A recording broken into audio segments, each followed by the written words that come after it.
तो आज हम एक ऐसे विषय पर बात करने वाले हैं जो ऊपर से देखने में बहुत सरल लगता है, लेकिन असल में एक गहरा आंतरिक बदलाव लाने की प्रक्रिया है। नाम जप। बिल्कुल। हमें जो सामग्री मिली है वो इसे सिर्फ एक धार्मिक रस्म की तरह नहीं देखती, नहीं, बल्कि उन लोगों के लिए एक रास्ते की तरह पेश करती है जो अंदर से थोड़ा बिखरा हुआ महसूस करते हैं या जीवन में एक गहरे अर्थ की तलाश में हैं। सही कहा। तो आज हम यही समझने की कोशिश करेंगे कि सिर्फ एक नाम को दोहराना किसी इंसान को भीतर से कैसे बदल सकता है, कैसे उसे तराश सकता है। चलिए इस प्रक्रिया की परतों को खोलते हैं। ये विषय इसलिए भी दिलचस्प है क्योंकि ये सिर्फ जानने या मानने की बात नहीं करता। अच्छा। ये करने और अनुभव करने पर जोर देता है। जो स्रोत हमारे पास हैं वे हमें एक पूरी यात्रा पर ले जाते हैं, उस शुरुआती बेचैनी और ऊब से लेकर उस गहरी शांति तक जहां इंसान को लगता है कि वो अकेला नहीं है, कोई शक्ति है जो उसके साथ है। तो हम इस पूरी यात्रा को समझने की कोशिश करेंगे कि कैसे सिर्फ होठों से निकले कुछ शब्द मन में उतरकर जीवन की सबसे बड़ी ताकत बन जाते हैं। तो ये सफर शुरू कैसे होता है? स्रोत के मुताबिक वैसे जो बात मुझे सबसे ज्यादा चौंकाने वाली लगी वो ये है कि शुरुआत में शांति नहीं मिलती। बिल्कुल नहीं। जबकि ज्यादातर लोग इसे शांति पाने के लिए ही शुरू करते हैं। होता ठीक इसका उल्टा है। हाँ। जैसे ही कोई आंख बंद करके नाम जपना शुरू करता है, मन में जैसे एक तूफान आ जाता है। सालों पुराने दुख, भविष्य का डर, किसी की कहीं कोई कड़वी बात, कल ऑफिस में क्या करना है, सब एक साथ हमला कर देते हैं। बिल्कुल। ये अनुभव लगभग हर किसी को होता है और स्रोत इसे बहुत खूबसूरती से समझाता है। कैसे? वो कहता है कि ज्यादातर लोग यहीं पर हिम्मत हार जाते हैं। हाँ, ये तो होता है। उन्हें लगता है कि ये तरीका उनके लिए काम नहीं कर रहा या शायद वो कुछ गलत कर रहे हैं। सही थे। ये एक विरोधाभास जैसा लगता है और इसीलिए अभ्यास छूट जाता है। हाँ, क्योंकि लगता कि इससे तो अच्छा था कि हम कुछ और ही कर लेते, कम से कम मन इतना परेशान तो नहीं था। Exactly. लेकिन स्रोत कहता है कि ये बेचैनी असल में एक अच्छा संकेत है। ये बात समझना थोड़ा मुश्किल है। यहीं पर आप कह सकती हैं सबसे गहरा रहस्य छिपा है। अच्छा। स्रोत के अनुसार ये बेचैनी असफलता का नहीं बल्कि प्रक्रिया के शुरू होने का संकेत है। शुरू होने का? हाँ, इसे एक उदाहरण से समझाया गया है। जैसे आप किसी सालों से बंद पड़े कमरे की सफाई करने जाते हैं, तो जैसे ही आप झाड़ू लगाते हैं, पहले चारों तरफ धूल उड़ती है। हाँ, बिल्कुल। हवा में गर्द भर जाती है, कुछ देर के लिए सांस लेना भी मुश्किल हो जाता है। सही बात है। इसका मतलब ये नहीं कि सफाई नहीं हो रही, बल्कि इसका मतलब है कि सफाई शुरू हो चुकी है। वाह। मन का ये शुरुआती तूफान वही धूल है, वो दबी हुई भावनाएं, वो अनसुलझे विचार जो अब सतह पर आ रहे हैं ताकि बाहर निकल सकें। ये उपमा तो सब कुछ साफ कर देती है। यानी ये बेचैनी एक तरह का शुद्धिकरण है जिसे पार करना ही होगा। बिल्कुल। तो इस पड़ाव को पार करने के बाद क्या होता है? स्रोत इस यात्रा को 4 बड़ी दिलचस्प अवस्थाओं में बांटता है। हाँ, 4 अवस्थाएं। पहली अवस्था तो यही हो गई जहां इंसान नाम लेता है और मन कहीं और ही भागता रहता है। नाम लेना बस एक आदत की तरह है, बिना मन के। सही कहा, ये संघर्ष की अवस्था है। फिर धीरे धीरे आती है दूसरी अवस्था। क्या होता है उसमें? स्रोत कहता है कि यहाँ नाम और मन के बीच थोड़ी दोस्ती होने लगती है। दोस्ती? मतलब? इसका मतलब यह है कि मन अब उतना ज्यादा विरोध नहीं करता। दिन में शायद कुछ पल ऐसे आते हैं जब नाम लेते हुए मन सच में वहीं टिका होता है। अच्छा। वो तूफान थोड़ा शांत होने लगता है। पहले जो पूरा समय संघर्ष में बीतता था, अब उसमें शांति के कुछ पल भी आने लगते हैं। ये दिलचस्प है कि मन संघर्ष करना कम कर देता है। हाँ। तो क्या इसके बाद मन पूरी तरह शांत हो जाता है या फिर कुछ और होता है? इसके बाद तीसरी अवस्था आती है जो एक बहुत बड़ा मोड़ है। यहाँ पर वो नाम जिसे अब तक आप जुबान से ले रहे थे, वो आपके भीतर गूंजने लगता है। भीतर? हाँ। स्रोत के शब्दों में आपको ऐसा महसूस होने लगता है कि आप अकेले नहीं हैं। हाँ। आपके अंदर कोई और भी है जो आपके साथ है, जो आपको सुन रहा है। ये तो बहुत गहरा अनुभव होगा। बहुत। ये एक बहुत गहरा और व्यक्तिगत अनुभव होता है। अभ्यास अब बाहरी से आंतरिक हो जाता है। हाँ। नाम अब सिर्फ शब्द नहीं रहता, एक जीवित उपस्थिति बन जाता है। ये तो अनुभव के स्तर पर एक बहुत बड़ा बदलाव है, अकेलेपन से साथ होने के एहसास तक का सफर। बिल्कुल। और चौथी अवस्था? स्रोत कहता है कि वो तो पूरी तरह से सहज है। हाँ, चौथी अवस्था में नाम बिना किसी कोशिश के अपने आप चलने लगता है। अपने आप? अपने आप। इसे अजपा जप भी कहते हैं, यानी ऐसा जप जो बिना जपे हो रहा है। अच्छा। आप अपना काम कर रहे हैं, किसी से बात कर रहे हैं या सो रहे हैं, लेकिन पृष्ठभूमि में आपके अंदर नाम का एक हल्का प्रवाह लगातार बना रहता है। ये तो वैसा ही है जैसे सांस चलती है। बिल्कुल, जैसे सांस अपने आप चलती है, उसके लिए कोई कोशिश नहीं करनी पड़ती। नाम अब आपकी चेतना का हिस्सा बन चुका है। तो ये 4 अवस्थाएं एक तरह से अभ्यास का नक्शा हैं। लेकिन इस नक्शे पर चलकर मंजिल क्या मिलती है? असल में इंसान में बदलाव क्या आता है? यहीं से इस अभ्यास का असल फल दिखना शुरू होता है। स्रोत के अनुसार सबसे बड़ा बदलाव ये आता है कि इंसान के अंदर का डर धीरे धीरे कम होने लगता है। डर? हाँ, डर। जिन बातों से पहले घबराहट होती थी, छोटी छोटी बातों पर चिंता होती थी, अब मन उन पर उतना नहीं अटकता। दुख जीवन से चले नहीं जाते, लेकिन उनकी चुभन कम हो जाती है। क्या इसका मतलब ये है कि इंसान पत्थर दिल हो जाता है?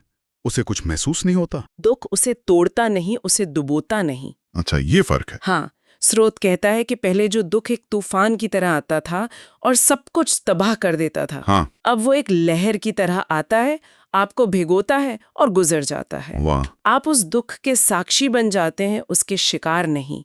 ये एक बहुत बड़ा आंतरिक बल है। और इसी बल के साथ स्रोत कहता है एक गहरा भरोसा पैदा होता है। भरोसा, एक विश्वास कि कोई है जो सब संभाल रहा है।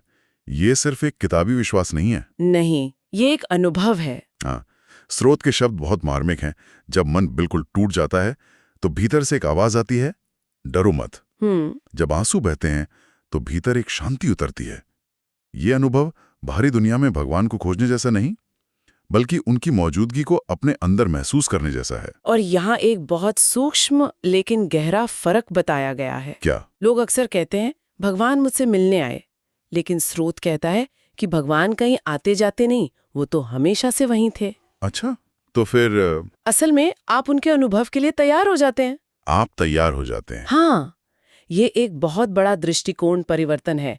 ये जिम्मेदारी को बाहर से हटाकर वापस व्यक्ति पर ले आता है। ये तो बहुत बड़ी बात है। तो इस तैयार होने का मतलब क्या है? कोई इंसान कैसे तैयार होता है? स्रोत के अनुसार तैयार होने के 3 मुख्य संकेत हैं। पहला, अहंकार का गलना, मैं और मेरा का भाव कम होने लगता है। ठीक है। दूसरा, शिकायतों का कम होना, जीवन में जो भी हो रहा है उसके लिए दूसरों को या भगवान को दोष देने की आदत खत्म होने लगती है। और तीसरा, स्वीकार भाव का बढ़ जाना, जो जैसा है उसे वैसा ही देखने और स्वीकार करने की क्षमता आ जाती है। ये तैयारी ही उस गहरी शांति का दरवाजा खोलती है। और इसका असर हमारी प्रार्थनाओं पर भी पड़ता होगा ना? बिल्कुल। स्रोत कहता है कि प्रार्थना का पूरा स्वरूप ही बदल जाता है। कैसे बदल जाता है? पहले इंसान एक बच्चे की तरह होता है जो कहता है मुझे ये खिलौना दे दो, मुझे वो चाहिए। हाँ, एक लिस्ट होती है। बिल्कुल। लेकिन परिपक्व होने पर वो कहता है आपको जो मेरे लिए सही लगे वही करना। वाह। ये मांगने से भरोसे की ओर एक यात्रा है। वाह। इसे स्रोत ने आध्यात्मिक परिपक्वता की शुरुआत कहा है। आध्यात्मिक परिपक्वता? हाँ, आप अपनी छोटी बुद्धि से मांगना बंद करके उस बड़ी शक्ति के विधान पर भरोसा करने लगते हैं। इस आंतरिक मजबूती के साथ एक और बदलाव आता है जिसे स्रोत कड़वी सच्चाई कहता है। ये हिस्सा पढ़ते हुए मुझे काफी बेचैनी भी हुई। स्रोत कहता है कि जब इंसान भीतर से मजबूत होने लगता है तो उसे लोगों और रिश्तों की असलियत दिखने लगती है। हाँ, और ये एक दर्दनाक लेकिन जरूरी पड़ाव है। जरूरी क्यों है? क्योंकि स्रोत कहता है कि इंसान ये समझने लगता है कि दुनिया में ज्यादातर रिश्ते जरूरत और लेन-देन पर टिके होते हैं। हर मुस्कान सच्ची नहीं होती और हर साथ देने का वादा करने वाला अपना नहीं होता। ये एक तरह से मोहभंग की स्थिति है जो आपको दुनिया के यथार्थ से परिचित कराती है। लेकिन क्या ये नजरिया इंसान को थोड़ा अकेला या कड़वा नहीं बना देता? मतलब अगर हर रिश्ते को शक की नजर से देखने लगें तो क्या ये आध्यात्मिक विकास है या सिर्फ मोहभंग? ये बहुत अच्छा सवाल है। स्रोत ये नहीं कहता कि आप सिनिक या कड़वे हो जाएं। तो फिर? बल्कि आप समझदार और डिसर्निंग हो जाते हैं। आप फर्क करना सीख जाते हैं। अच्छा। स्रोत में साफ लिखा है, जब तक आप उनके काम के हैं, आप मजबूत हैं, तब तक सब आपके साथ है। जैसे ही आप कमजोर पड़ते हैं या आपको उनकी जरूरत पड़ती है, वही लोग धीरे धीरे दूर होने लगते हैं। हाँ। उनकी बातों में पहले जैसी गर्मजोशी नहीं रहती, एक ठंडापन आ जाता है। आपकी तकलीफ उन्हें भारी लगने लगती है। ये तो बहुत दुखद अनुभव होगा। यकीनन ये दर्दनाक है, लेकिन स्रोत कहता है कि यही अनुभव इंसान को भावनात्मक रूप से आत्मनिर्भर बनाता है। आत्मनिर्भर। हाँ, वो सीख जाता है कि अपनी खुशी या शांति का रिमोट कंट्रोल दूसरों के हाथ में नहीं देना है। वो दूसरों से प्यार करता है, लेकिन उन पर अपनी स्थिरता के लिए निर्भर नहीं रहता। वो शांत हो जाता है, लेकिन कमजोर नहीं। तो वो अपनी शक्ति का स्रोत बदल देता है। बिल्कुल। अब वो जानता है कि उसकी असली ताकत लोगों की तारीफ या मौजूदगी में नहीं, बल्कि उस परम शक्ति में है जिससे वो जुड़ा हुआ है। अच्छा। बाहरी सहारे जब टूटते हैं, तभी आंतरिक सहारा मजबूत होता है। तो इस पूरी यात्रा का, नाम जप की प्रक्रिया का सबसे बड़ा हासिल क्या है? स्रोत के अंत में इसका सार क्या बताया गया है? सबसे बड़ी देन यही है कि इंसान दूसरों से उम्मीदें कम और उस परम शक्ति पर भरोसा ज्यादा करने लगता है। हाँ, और जब भरोसा सही जगह पे टिक जाता है तो जीवन हल्का हो जाता है। ये हल्कापन बहुत गहरा शब्द है। बहुत। इसका मतलब है कि जीवन की चुनौतियां और रिश्ते अब बोझ नहीं लगते। हाँ, स्रोत की कुछ पंक्तियां बहुत खूबसूरत हैं। दुख आते हैं लेकिन तोड़ते नहीं। तब लोग जाते हैं लेकिन खाली नहीं करते। सही। क्योंकि अब उस खालीपन को भरने के लिए आपके अंदर एक कभी न खत्म होने वाला स्रोत है। बिल्कुल। और अंत में स्रोत उन लोगों के लिए कुछ बहुत सीधी और व्यवहारिक सलाह भी देता है जो इस रास्ते पे चलना चाहते हैं। अच्छा, क्या है वो?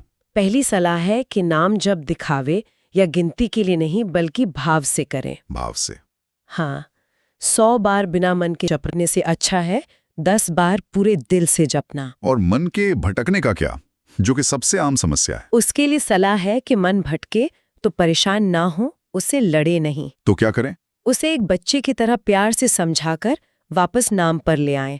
जितनी बार भटके उतनी बार वापस लाएं, बिना किसी झुंझलाहट के।